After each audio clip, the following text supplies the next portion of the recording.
Évangile selon Luc, chapitre 5. Comme Jésus se trouvait auprès du lac de Génézareth, et que la foule se pressait autour de lui pour entendre la parole de Dieu, il vit au bord du lac 2 barques, d'où les pêcheurs étaient descendus pour laver leurs filets. Il monta dans l'une de ces barques, qui était à Simon, et il le pria de s'éloigner un peu de terre. Puis il s'assit, et de la barque il enseignait la foule. Lorsqu'il eut cessé de parler, il dit à Simon, « Avance en pleine eau, et jetez vos filets pour pêcher. » Simon lui répondit, « Maître, nous avons travaillé toute la nuit sans rien pendre, mais sur ta parole je jetterai le filet. » L'ayant jeté, ils prirent une grande quantité de poissons, et leur filet se rompait. Ils firent signe à leurs compagnons qui étaient dans l'autre barque de venir les aider. Ils vinrent, et ils remplirent les 2 barques, au point qu'elles s'enfonçaient. Quand il vit cela, Simon-Pierre tomba aux genoux de Jésus, et dit, « Seigneur, retire-toi de moi, car je suis un homme pécheur. » Car l'épouvante l'avait saisi, lui et tous ceux qui étaient avec lui, à cause de la pêche qu'ils avaient faite. Il en était de même de Jacques et de Jean, fils de Zébédée, les associés de Simon. Alors Jésus dit à Simon, « Ne crains point, désormais tu seras pêcheur d'hommes. » Et ayant ramené les barques à terre, ils laissèrent tout et le suivirent.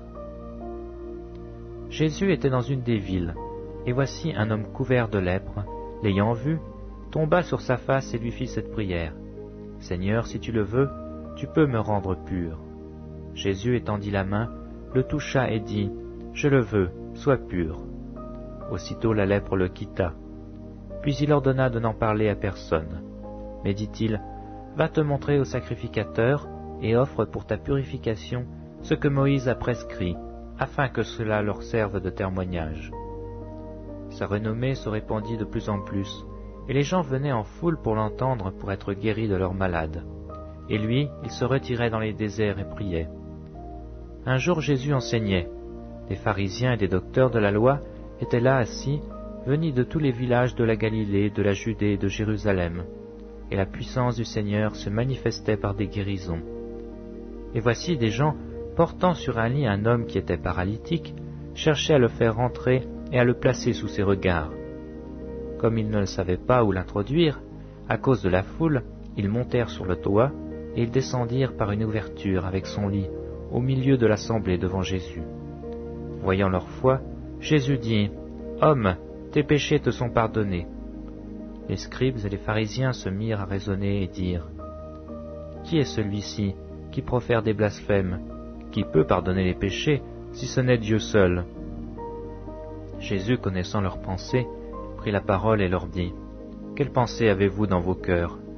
Lequel est le plus aisé de dire, « Tes péchés te sont pardonnés » ou de dire, « Lève-toi et marche » Or, afin que vous sachiez que le Fils de l'homme a sur la terre le pouvoir de pardonner les péchés, je te l'ordonne, dit-il au paralytique, « Lève-toi, prends ton lit et va dans ta maison. » Et à l'instant, il se leva en leur présence, prit le lit sur lequel il était couché et s'en alla dans sa maison, glorifiant Dieu.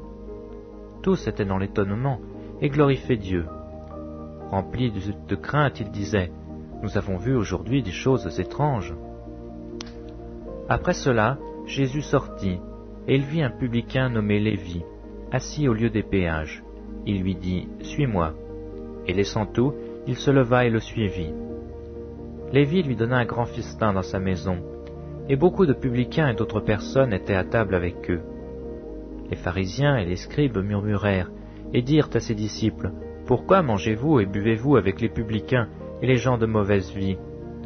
Jésus, prenant la parole, leur dit, « Ce ne sont pas ceux qui se portent bien qui ont besoin de médecins, mais les malades.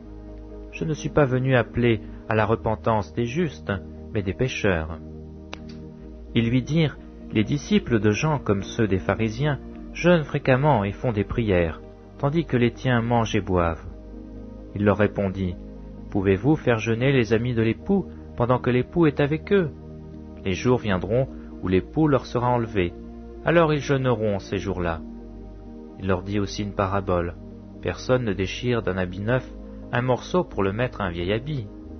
Autrement, il déchire l'habit neuf, et le morceau qu'il en a pris n'assortit pas au vieux.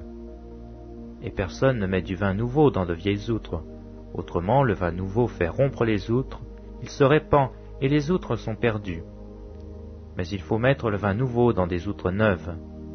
Et personne, après avoir bu du vin vieux, ne veut du nouveau, car il dit « le vieux est bon ».